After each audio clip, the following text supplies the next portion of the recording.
অরণ্য সপ্তাহ উপলক্ষে কোরিয়ালি রিজার্ভ ফরেস্টের উদ্যোগে শনিবার পরিবেশ ও বন সংরক্ষণে সচেতনতামূলক কর্মসূচির আয়োজন করা হয়। জগন্নাথপুর হাই মাদ্রাসা ও মশালদহ গণপত্রায় হাই স্কুলের ছাত্রীরা এতে অংশ নেয়।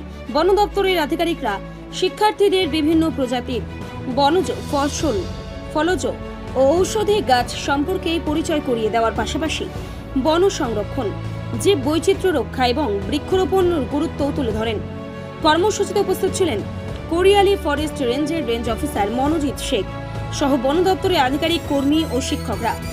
অনুষ্ঠানের শেষে পরিবেশ রক্ষায় সক্রিয় ভূমিকা নেওয়ার আহ্বান জানানো হয়। আমাদের পরিচয় করে দেওয়া এবং শুধুমাত্র এইখানে অনুষ্ঠানটা করার পরে আমরা বাচ্চাদের নিয়ে যাব আমাদের নার্সারিতে। নার্সারি মানে যেখানে ছোট ছোট চারা গাছ তৈরি হয়েছে, সেখানে আমরা বাচ্চাদেরকে বোঝানোর চেষ্টা করবো। এটা আমরা আগাছা করে চালাই, শুধু আমরা পাই যে পাতা, যেটা খাবো আর আমাদের খাবারের কিছু টাকা খেয়ে বড় হয় এবং এর কাজ সেরকম কোনো কাজে লাগে না। সেটি হচ্ছে শুধু জ্বালানি হিসেবে ব্যবহার হয় এবং ওই জ্বালানি আমাদের সার হিসেবে ব্যবহার করা যায়। ঠিক আছে, এরপরে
মালদা ডিস্ট্রিক্ট বর্তমানে এশিয়ার দ্বিতীয়তম জঙ্গল হচ্ছে মালদাতে আছে। সেটা হচ্ছে এটা হিজল। এটার কিছু পাবো আমরা। এটা যদি আমরা দেখি, বিগত দিনে ঘুরে দেখি, মনসা মঙ্গল কাব্যগ্রন্থে এই গাছের উল্লেখ করা আছে, আছে তো? তাহলে এই গাছ থেকে আমরা প্রথমত পাবো হচ্ছে অক্সিজেন, দ্বিতীয়ত ছায়া, তৃতীয়ত এর জ্বালানি আমরা ব্যবহার করতে। আমাদের পক্ষে সম্ভব নয় এই জল, জঙ্গল, জন্তু জানোয়ারের রক্ষা করা, কখনোই সম্ভব নয় until and unless we get the support from the local people, especially বিশেষ করে যারা teenagers, যারা আমাদের আগামী দিনের ভবিষ্যৎ। আমাদের প্রিয় ম্যাডাম স্যাররা বলেন যদি কিছু শেখাতে হয়। সপ্তাহের মধ্যে আমাদের বলা হয়েছে 18 জুলাই, এটাকে আমরা পালন করা হয়েছিল ফরেস্ট ইমার্শন ডে। অর্থাৎ জঙ্গল আমাদের মানুষকে জানাতে হবে মানুষকে কী করছে। তার জন্য আমরা বেছে নিয়েছি যারা আপকামিং জেনারেশন, আমাদের নেক্সট প্রজন্ম, তাদেরকে আমরা ডেকেছি। দুটো স্কুল আছে এখানে, জগন্নাথপুর হাই মাদ্রাসা এবং মশালদা হাই স্কুল থেকে আছেন। এখানে আমাদের এসে সাহেব আসছেন, হেডমাস্টাররা ছিলেন জঙ্গলে। আমরা মোটামুটি বাচ্চাদেরকে চেনানোর চেষ্টা করছি গাছপালা এবং মানে ফ্লোরা মানে উদ্ভিদ, আর ফোনা মানে প্রাণী, অর্থাৎ ওয়াইল্ড লাইফ কী কী আছে এখানে, সেটা সম্বন্ধে সম্যক ধারণা দেওয়ার চেষ্টা করলাম। আমরা আমাদের এখানে আমাদের ফরেস্ট রেঞ্জে ডেকেছি এখন, ফরেস্ট রেঞ্জ নার্সারিতে। এখানে আমাদের চারা গাছ তৈরি করা হচ্ছে। আমরা ওদেরকে জানাবো কী কী ধরনের চারা এখানে তৈরি হচ্ছে এবং একটু ধারণা দেওয়া যাচ্ছে চারা গাছটা কীভাবে তৈরি করা হচ্ছে। যেমন হচ্ছে পলিবেড কী, তারপরে আপনাদের টিউব বেড কী, তারপরে মাদার বেড কী কী ধরনের স্পেসিস আছে, এই নিয়ে সম্যক ধারণা দেওয়ার চেষ্টা করা হচ্ছে। তো আমরা চাই শুধুমাত্র এই কাজটা আমাদের একার নয়, 10 মিলে করি কাজ, হাঁড়িজিতি নাহিলাজ। সেই জন্য আমরা লাইন ডিপার্টমেন্ট প্রত্যেককেই আমরা ডেকেছিলাম এবং প্রত্যেকেই স্বতঃস্ফূর্তভাবে এসছেন, আমাদের অনুষ্ঠানে সামিল হয়েছেন। অনুষ্ঠানটা আমাদের না, সবার। কারণ গাছ না বাঁচালে এবং গাছকে ঠিকমতো পরিবেশ না দিলে শুধু লাগালেই তো হবে না, তার একটা মানে পোস্ট কেয়ার রাখা দরকার আছে। সেই ব্যাপারে বাচ্চাদের উদ্বুদ্ধ করার জন্যই আমরা এখানে এসেছি। এই ধরনের প্রোগ্রাম আমরা রেখেছি। স্যার একটু বন জঙ্গলটা বিষয়টা বলবেন, কত একর জুড়ে রয়েছে? আমাদের এখানে আছে রিজার্ভ কারিয়ালি ফরেস্ট আছে, ওখানে আবার 3 ধরনের ফরেস্ট আছে। আর রিজার্ভ ফরেস্টও আছে, প্রোটেক্টেড ফরেস্ট আছে, আনক্লাস ফরেস্টও আছে। এই ফরেস্টের এরিয়া মোটামুটি 133 হেক্টর, প্রায় 1000 বিঘার উপরে। এখানে বিভিন্ন ধরনের গাছ আছে, যেমন আছে জাম আছে, অর্জুন আছে, হিজল আছে, শিশু আছে, অর্জুন আছে, এবং অনেক ধরনের প্রজাতির গাছ আছে এবং কিছু কিছু বন্য প্রাণীও এখানে আছে।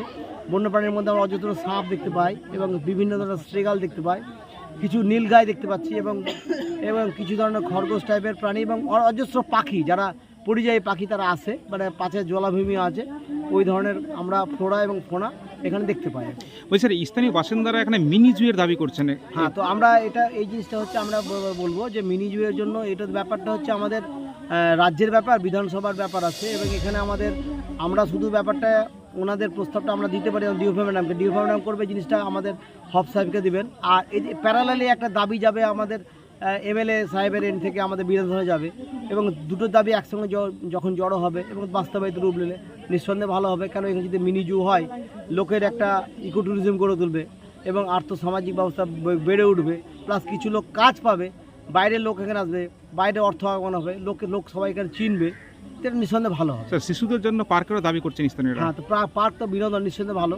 তো এই সবগুলোই ব্যাপারে আমরা কিন্তু আমাদের ডিওফ ম্যাডামকে জানাবো, প্যারালালি আমাদের এমএলএ সাহেবও আপলে জানাবেন, দেখা যাক কতদূর কী হয়, আমরা আশাবাদী। স্যার, বন পরিচর্যা, বন দেখাশোনার জন্য আপনাদের কি কি সিস্টেম রয়েছে বা কোনো ওয়াচ টাওয়ার বা কোনো গাড়ি? আমাদের এখানে ওয়াচ টাওয়ার নেই, আমাদের মেনলি আছে এখানে, যদিও আমাদের ফরেস্ট ডিপার্টমেন্টের সংখ্যা খুব কম, আমাকে নিয়ে আমার এখানে স্টাফ আছে 5 জন এবং বলতে গেলে আমরা আছি আর কি, আমাদের স্টাফ আমরা প্রথমত পাড়া করে আমরা পেট্রোলিংটা করে থাকি, আমরা এখানে রেঞ্জে আমরা থাকিও আমরা। তো এই কম বেশি করে কাজটা করে চালিয়ে যাচ্ছি, যদিও কাজটা খুব টপ। জন তো 5 জন তো খুব সম্ভব নয়, অনেক ধরনের কাজ আছে, অনেক ধরনের রেস্কিউ থাকে, অনেক ধরনের গাছ কাটা অমুধর বহু ব্যাপার আছে। তো আমরা তো চাইবই যে বিভিন্ন ধরনের সংখ্যাটা বাড়ুক, তো দেখা যাক, সব কিছু নির্ভর করছে সরকারের ব্যাপারে। অনেক জায়গায় দেখা যাচ্ছে নির্বিচারে গাছ কেটে ফেলছে, তার কোনো প্রতিবাদ হচ্ছে না। নির্বিচারে ফরেস্ট ল্যান্ড ছাড়া তো এবার ফরেস্ট ল্যান্ড ছাড়া যেটা বলছি যে আমাদের ওয়াইল্ড লাইফ যেটা মানে ফরেস্ট প্রোটেকশন অ্যাক্ট একটা আছে, যেখানে বলা আছে যে নিজের গাছ কাটলেও আপনাকে পারমিশন নিতে হবে এবং competent not below the rank of range officer, মানে ওর কাজ নিতে হবে। আমরা সব জায়গায় পৌঁছতে পারছি না, এই জন্যই মানুষের মধ্যে সচেতনতা বাড়িয়ে তুলতে পারি না। আপনাদের মাধ্যমে আমরা এটা বার্তা দিতে চাই যে আপনারা প্রয়োজনে গাছ কাটবেন, মানুষের প্রয়োজন ছাড়া কিছু না, গাছ তো একটা অ্যাসেট, কিন্তু তার একটা যে থ্রু ডকুমেন্ট আছে বা ডকুমেন্টেশন আছে বা থ্রু প্রপার চ্যানেল আছে, আপনারা আসুন এবং আমরা আপনাদের কাজটা কোনো মধ্যে ডিলে করবো না, এটা আমরা কথা দিচ্ছি। স্যার, হরিশ্চন্দ্রের বুকে একাধিক অবৈধভাবে কিন্তু করাত মিল গড়ে উঠেছে, যেগুলোতে অবৈধভাবে কাটাচ্ছে, গাছ কাটা হচ্ছে, সেগুলো বন্ধের কোনো উপায়? এবার যেটা বলি যে এখানে অবৈধ কিংবা অবৈধ সেটা আমাদের ডিপার্টমেন্টে আরও দেখবে, আমার কাছে গাইডলাইন এখন আসেনি। তবে একটা কিছু তো শোনেন, ব্যাপারটা হচ্ছে একটা ফরেস্ট হচ্ছে ওপেন ট্রেজারি, একটা জিনিস আপনাকে বলি, ওপেন ট্রেজারি।